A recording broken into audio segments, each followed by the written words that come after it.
Hello, this is Jim Szymanski, Communications Director for the Washington Retail Association. We have two guests today, John Engber and Nina Jurczynski, who are really members of a team of people we have up in Seattle now as part of what we call the Retail Industry Coalition of Seattle. It's a new outreach effort by the Retail Association to understand Seattle politics better and how it affects retailers. So welcome, both of you. We appreciate you being here. It's great to be here. John, could you start by telling us what the real need is for an outreach into Seattle by the association? Absolutely. So over the last several years, the business community in Seattle has seen city government becoming increasingly involved in what have been traditionally business decisions. How much you pay your employees, what your sick leave policy is, how you schedule your employees, and I think there's been a growing frustration that their voices weren't being heard.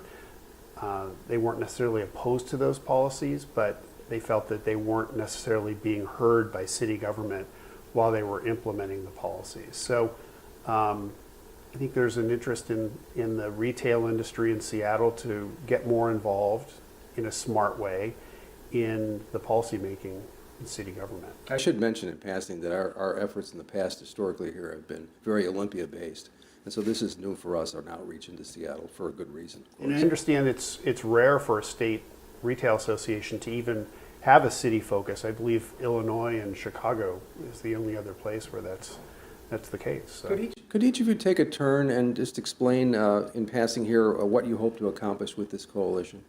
For sure. I know that my main goal is just to get retailers more involved in the process. So as these things are going through, they'll A, be aware of them and how they're going to affect their business, and B, have the opportunity to talk about, concerns they have or things that they're excited about so that they can have an effect on it so things don't happen, bills don't pass that will hurt the retail industry in Seattle. Yeah, I think Nina is exactly right. People who operate their own business don't have a lot of extra time on their hands to learn about and track what's going on in city government. So our goal is to be a good, dependable source of information for the kinds of policy issues that are being discussed in City Hall that could impact the retail businesses.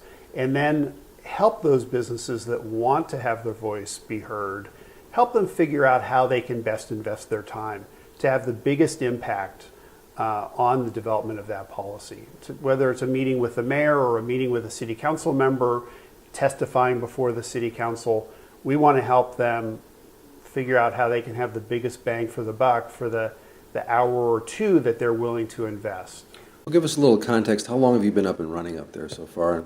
A little bit about what your movements have been. Absolutely. So I started in July of 2016 lobbying for the Washington Retail Association in Seattle, focused primarily on the secure scheduling issue.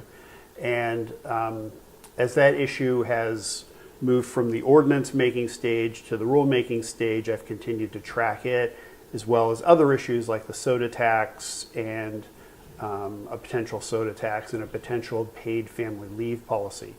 And Nina has just started with us in late March to begin the actual organizing work as our field director.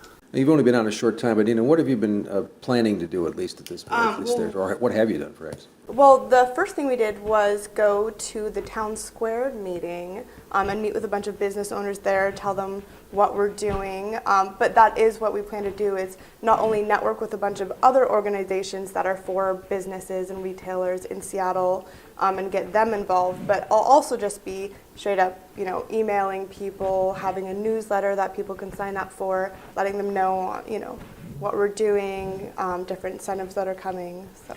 And don't be surprised if we come knocking on your door and just walk down business districts in Seattle and try to get to know the owners and managers of those retail stores. Now, you made a reference to this, but I know for a fact that there are certainly many retailers in Seattle that really don't have much of a consciousness about what has already been approved in Seattle. Can you give us a flavor for what has already been put on the books and what may be coming, John? Yeah, absolutely. So there have been a few different things. There have been limitations on an employer's ability to use a background check when screening potential employees. The $15 minimum wage was passed a couple of years ago, and for smaller employers, it's still in the implementation stage. But that's happened. Paid sick leave policy was passed by the city.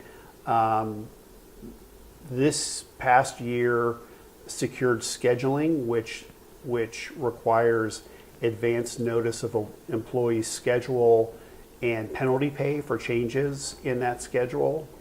That is just on the verge of being implemented. That'll take effect July 1.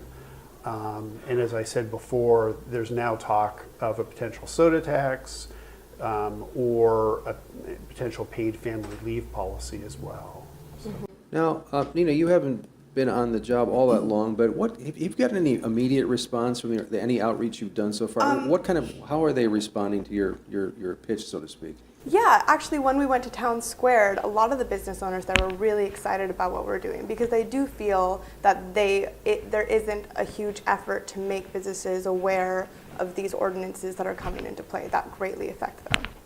Now, I'm curious, how? Yeah, and Jim, I actually went to a meeting that the Seattle Chamber had arranged with one council member probably about a month ago now, and after that meeting was over, I had a chance to talk to a number of businesses that were there, and there was a great response to the Retail Industry Coalition of Seattle and what we're hoping to do. And I got business cards from everyone. A number of them emailed me as a follow-up before I even had a chance to email them. So we've gotten a really positive response. Now, I don't know about this, but is there anything you can actually initiate that would call them to you? I realize you're reaching out to them. Are there any activities you can plan or think about at least that might call them to you? Definitely. We have been talking about setting up meetings that are just open discussions about bills and ordinances that are coming to play where they can come and ask us any questions, just talk about it, find out how to make an impact.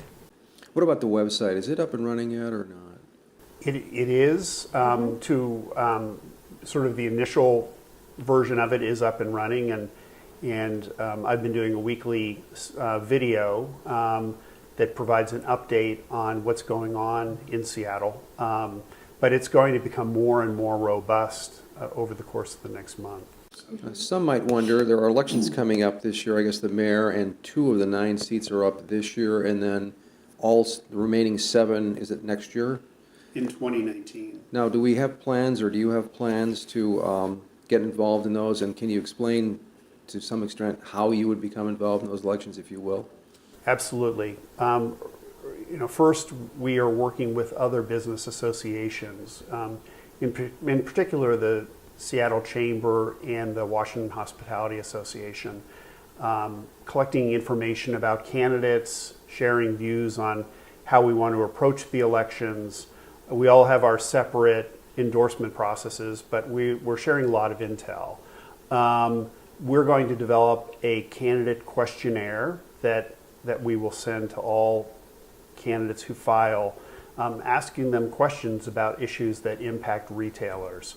We want to have a sense of where different candidates are on those issues before they take office. And we'll probably do some interviewing of candidates, and how involved we get beyond that, we'll report back next year. Okay, now, to wrap up, you can only reach out so far as 2 individuals.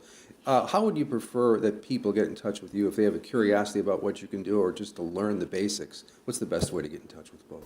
Email for sure. Mine is just nina@retailassociation.org.